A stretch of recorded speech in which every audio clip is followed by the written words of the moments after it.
Good evening. So, defense sector. We were covering about the defense sector in the previous class, and there are some leftover topics. In the previous class, quick revision, we were dealing with the importance of tri-service coordination between Army, then you have Navy and Air Force. So here you are talking about Trigun, Akashtiya and Integrated Air Command Center at the Air Force, which will be acting as the nodal agency for all the automated coordination efforts.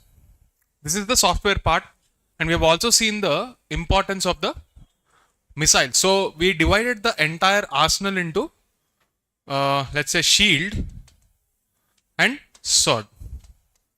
Two different parts, right? Here we saw the importance of the layers that were involved in the defense part, and here I divided the entire weapon systems into the attack mode, mainly the ballistic missiles and the cruise missiles. One important thing I forgot to mention there was the missile Pralay. Pralay's importance is its ability to cruise. So this is a cruise missile that Indian Army usually deploys both in attack as well as defense, depending on the short distance. So this is the entire weapon system that you need to know, and we already covered all these points. In today's class, I will quickly go through the Ministry of Defense year-end review.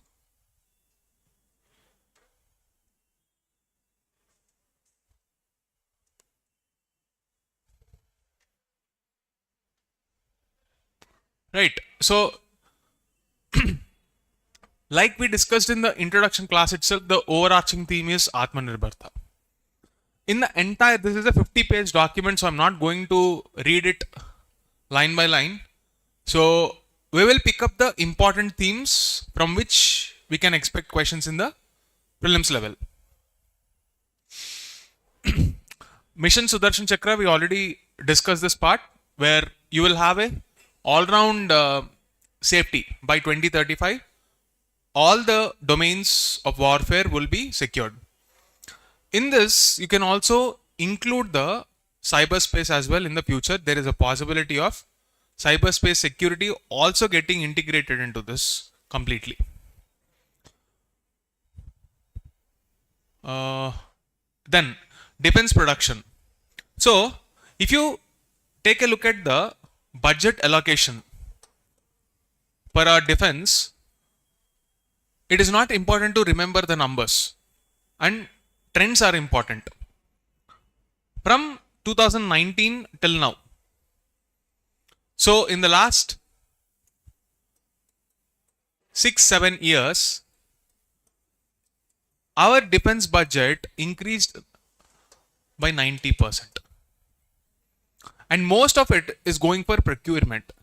And this procurement is again 70% going towards indigenous weapons. Alright. Now when you are talking about one more trend, the weapons that are produced in India, 70%. Out of that, defense PSUs, they constitute around 77% of the total procurement, indigenous procurement. Rest is private sector. The good thing is, previously this number was very, very low. The fact that it is more than 20% now, we have to be happy about it. 30%, almost 30% is a target by 2035. So there is a high dependence on the defense PSUs here, and the talks are going on to increase this up to 30 to 40% from the private sector as well. Once the private sector starts coming into the defense industrial complex, you will see more and more innovations happening within the country. All right. One more trend that you have to remember for prelims is the technology transfer. Okay, terms of technology transfer when you are securing foreign deals in weapon systems. This is one trend that PIB talks about.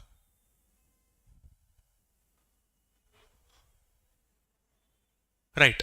So, majorly, there is this defense procurement manual which is mandating whenever there is a foreign deal, the manual says as much as possible we have to push for technology transfer. And in a way, we are even pushing for deals where a part of the deal involves production within the country, not just technology transfer. So, the development of this defense industrial complex through a policy nudge is one other trend you have to remember. Okay.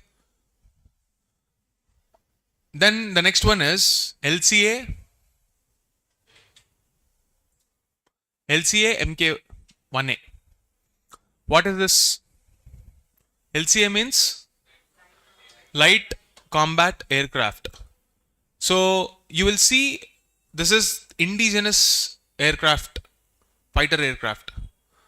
And even though the design was approved a long time ago, production problems kept them in the depot itself, and it is yet to be deployed by the Indian Armed Forces completely. So we are trying to do that with the help of Hindustan Aeronautics Limited, and we are trying to start another production line in Nashik. So you have to remember that there is a concept of defense corridors. So here is one activity that I want you to see. Defense corridors.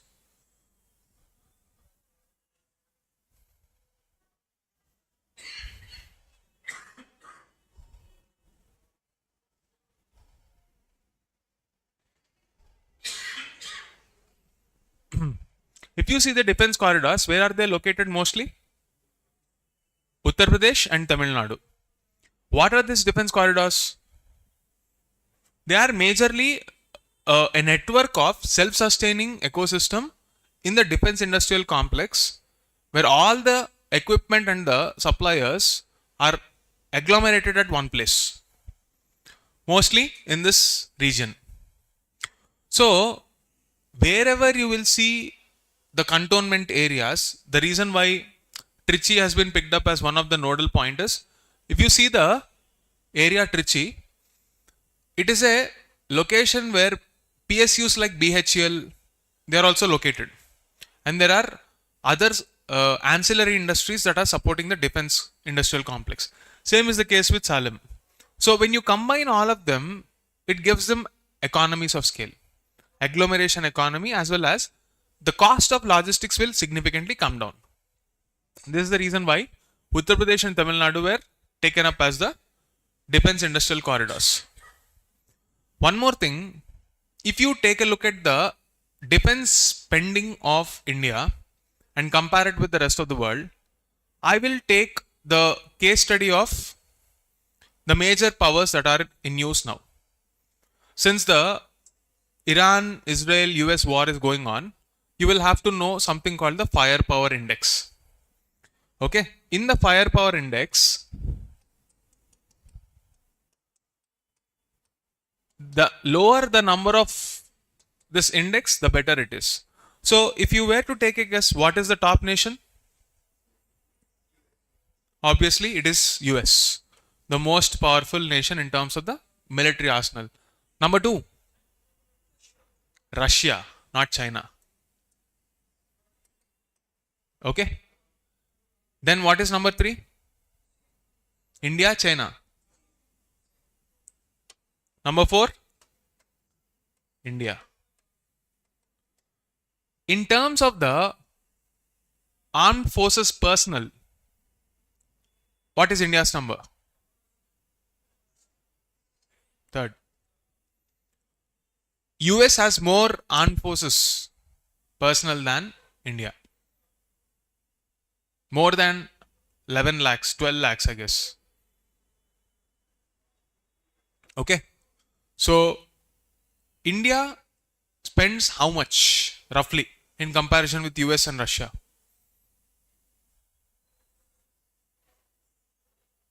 Any guess? What is the defense budget of India in comparison with US? India roughly spends around, if I'm not wrong, 80 to 90 billion dollars. Can you now take a rough estimate, a ballpark number of US that would do? A comparison question can be asked, right? Arrange the defense spending of this countries. They won't ask exact numbers, but a general trend will be tested. Any guess? 10x. 800 to 900 billion. Which country has the largest number of nuclear heads? Warheads? Russia. So these are some facts which you need to know. In comparison with India, which country has more or less similar number of warheads? Nuclear warheads. This is a slightly difficult question. Nuclear warheads. So if you see the comparison of number of nuclear warheads, even in that case, there is a slight edge for Russia. Only slight edge. Roughly a few tens more than US. Both of them have more than 5,000 odd nuclear warheads. India does not have so many. Probably in double digit, if I'm not wrong. Exact number is, I'm not aware of the exact number. You can verify that once again. But like I told you the other day when we were dealing with the Russian weapon systems, Russia is now talking of experiments of creating underwater tsunamis. Back in the 70s and 80s, when this kind of technology was discussed in many novels, it sounded more like a science fiction. But today, it's pretty much a reality. They're testing it. I hope they test it on themselves before they do it elsewhere. So, yeah, anyway, coming back. Then what about this? AMCA, Advanced Medium Combat Aircraft. Which generation this can be? 5th or 4.5? What is the difference between 4.5 and 5? Stealth technology. Let's see if they have stealth technology or not. Tell me if they have stealth technology or not. I just want to show you the image once.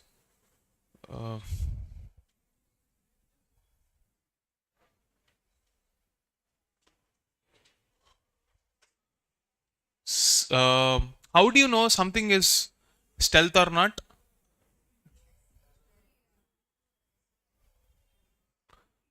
Better image.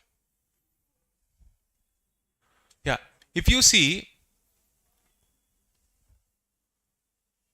because of the aerodynamic shape,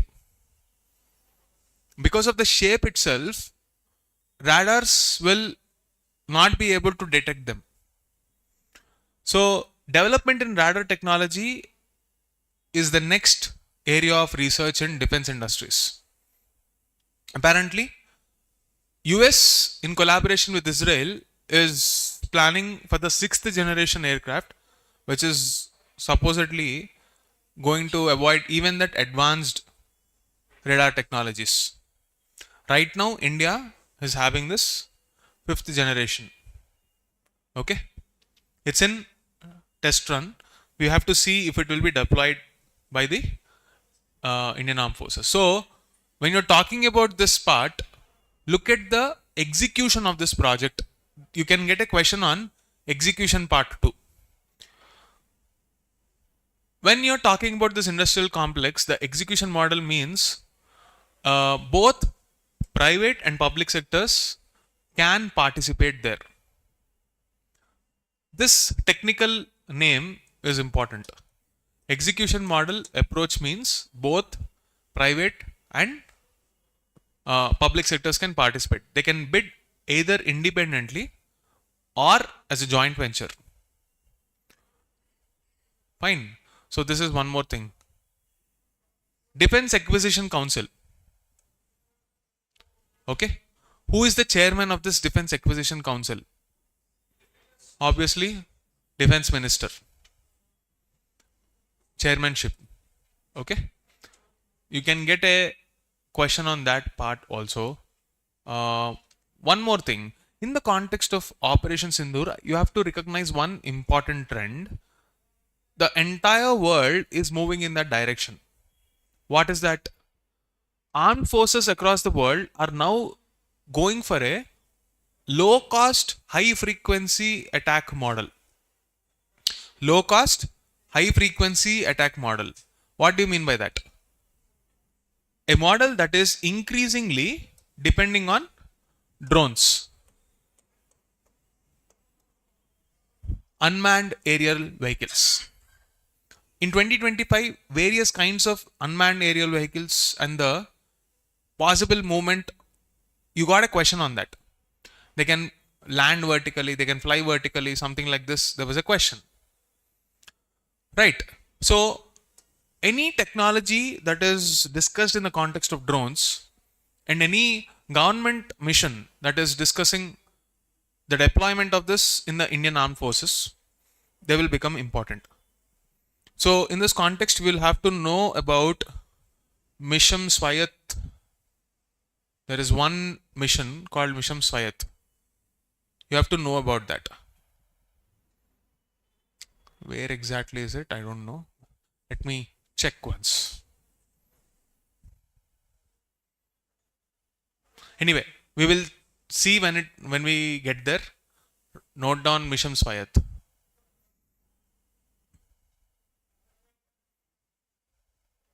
What else is important in this? Yeah. What is this Spider or Saksham weapon system?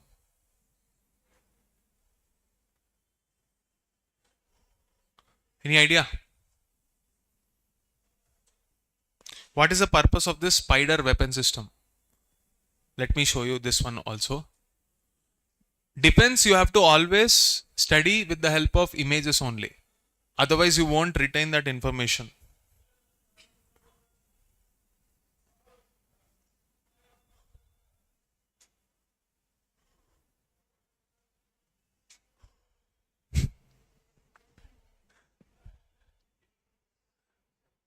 Saksham, sorry.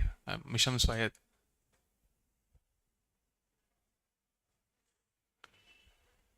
Yes. Take a look at this drone.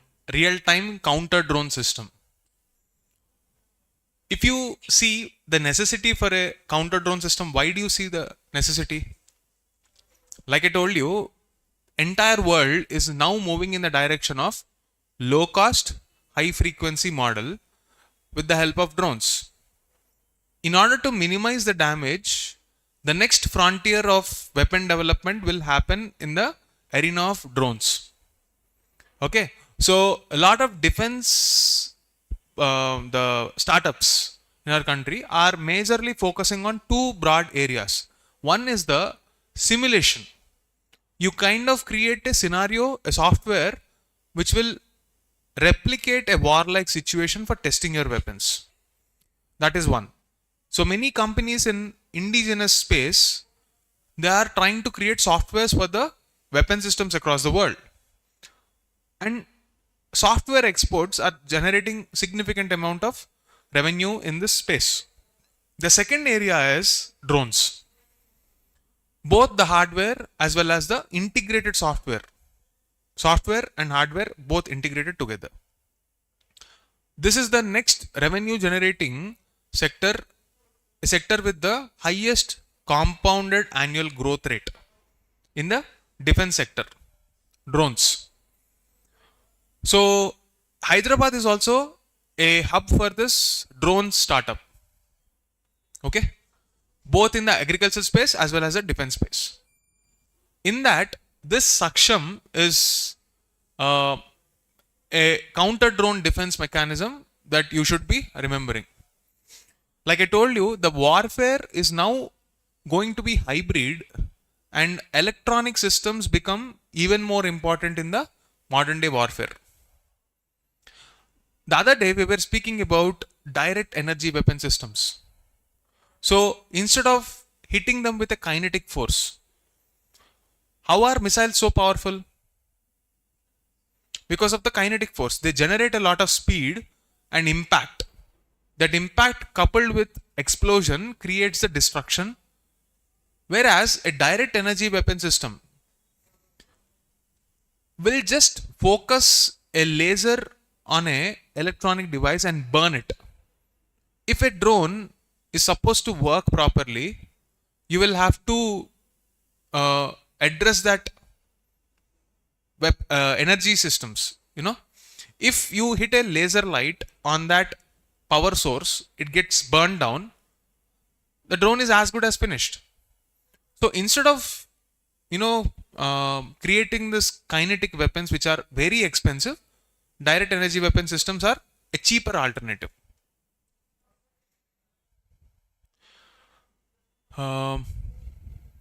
This one more thing, light combat helicopters Prachand. This is one more name. Like you can just get a question, match the following kind of a question where you are asked what is the name and what is the weapon system. So LCH Prachand refers to light combat aircrafts. Helicopters. Then one more thing, Shakti software and electro-optical fire control systems for petrol vessels. This is one more software name that you can expect. See, defense sector had so many updates in the last 1 year. Indigenous mass scale production happened. The hardware happened in the Navy, but the software developments uniformly impacted all the three armed forces. So this kind of names can become important for you. What else is there? Okay, let's see. Yeah, this one. ADMM Plus. This is a very old theme which has not been covered properly in the last 5-6 years. ASEAN Defense Ministers Meeting. Ever since ASEAN was created, it more or less focused only on the economic aspects. The defense was probably taking a back seat. But way back in, the 2010s, somewhere around 2012, in the context of the South China Sea issue, when China amended their constitution and started calling that One Belt, One Road initiative as the BRI, Belt and Road Initiative of the Republic of China.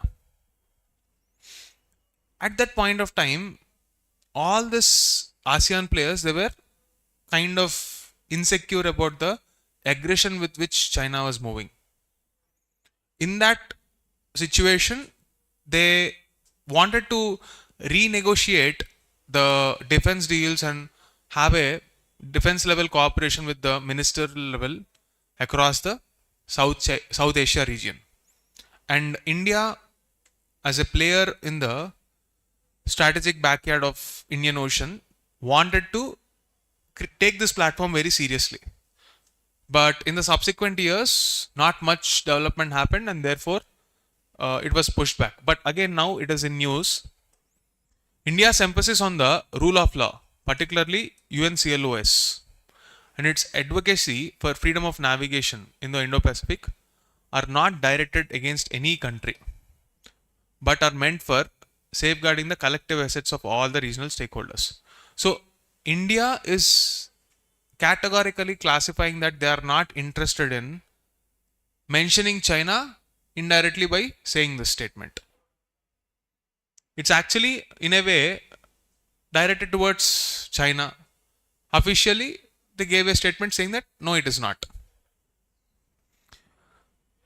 Why are we talking about freedom of navigation? When we are talking about this freedom of navigation, this is where we have to go back to our Indian Navy. In the context of Navy, one major problem in terms of the weapons and the arsenal we have is the submarines. There is a concept that we were discussing in the context of Trigun, Maritime Domain Awareness, MDA. So China is a master in this. Even their normal commercial ships, let's say if this is the exclusive economic zone of India, a ship will move as close as this. They will drop something called sonobuoys. The other day we were discussing, they collect the sonars, and when they are in high seas, you can't, if even if there is a submarine here, you are not supposed to attack this because it is in international waters. Doing so will be attack on the sovereignty of that nation in high seas, which is more like a direct confrontation with the country. So no country would want to do that, and China being a master at this, their reconnaissance, as far as South America in the Pacific Ocean, they were sending this commercial ships for gathering intelligence. This phenomenon is a very big concern for the Indian Navy, and therefore to solve that problem we had to develop the submarines which are capable of countering this, stealth grade submarines.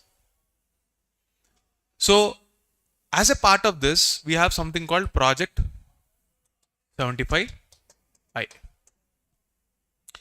Even before this, we have had multiple projects. Some of them also had, for example, Akula class, then you have Kilo class of Russia. All of these old submarines are very slow. They're small. One major problem with them is they're all propelled by diesel. So there is something called snorkeling, where the submarine which is underwater periodically should surface onto the top and gather that oxygen before going down again. Because diesel burns in the presence of oxygen, and even the pressure system was occasionally reset by coming to the surface, and the endurance of that submarine used to increase. The second aspect is a technical issue, it's not important. So the upgrade here we are talking about is AIP, Air Independent Propulsion Systems.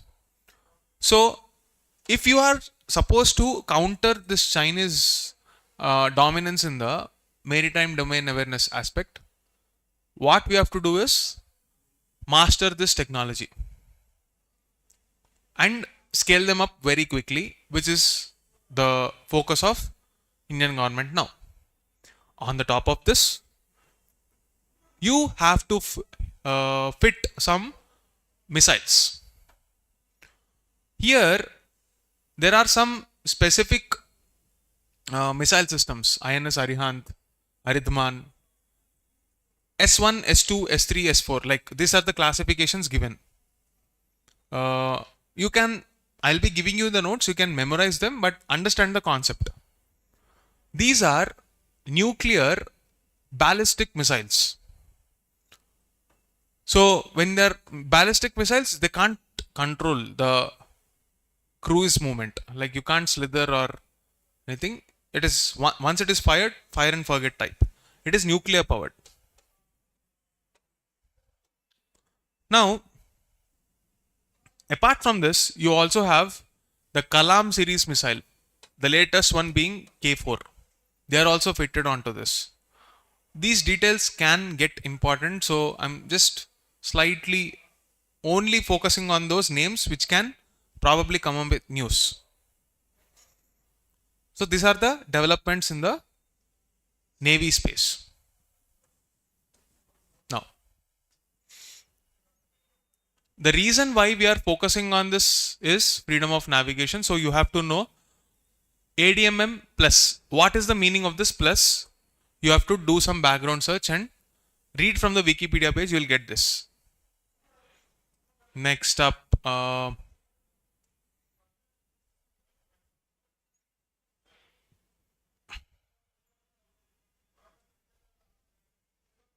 yeah, I think that's pretty much it.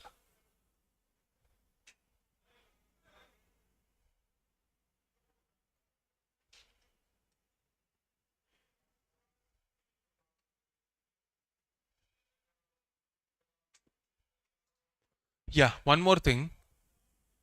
Ammunition manufacturing. See, if you see the problem of ammunition before the indigenization agenda began, even for bullets, we were depending on someone else, which is very basic. That has changed significantly in the last 10 years. So this is what the report says. So you will have to know about how we are doing. 90% have been indigenized and are now sourced from indigenous sources. So this is the upgrade, trend based upgrade. You have to know about this part. Swayat, mission Swayat. So this is about military technology that can select and engage targets without human intervention. Drones basically. Very important. Please note this down. Mission Swayat.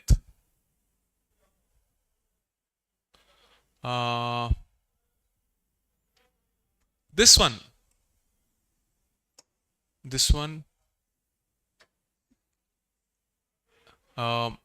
Nomadic elephant and Shakti. These two are important services, joint services. I want you to remember them. One is with France, other one is with Mongolia.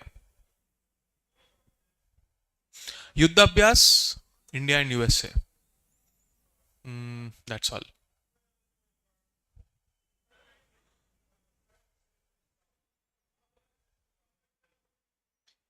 Yeah, you can see the 12 ships that are delivered here, warship construction.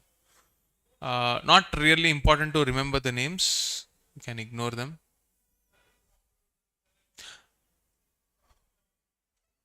Yeah, that's pretty much it. Okay. Then, before we proceed to the next topic, that is space, I want you to, in the next class, before the next class, I want you to learn the basics of orbits, how satellites are launched, satellite launch vehicles, geostationary, geosynchronous, mid-earth orbit, low-earth orbit, and then geostationary orbit, sun synchronous, polar synchronous. Just read them once before coming to the next class. We will be starting from the space sector. I will try to explain briefly, but since they are already taught in the basic classes, I just want you to figure out how to learn them before we talk about the developments in the space sector, ISRO, and then other space agencies as well. We will also be talking about updates in the space sector, space technology, and some international conventions like the Outer Space Treaty, which is now important given the Golden Dome fantasy of Donald Trump. That's it for the day. See you in the next class.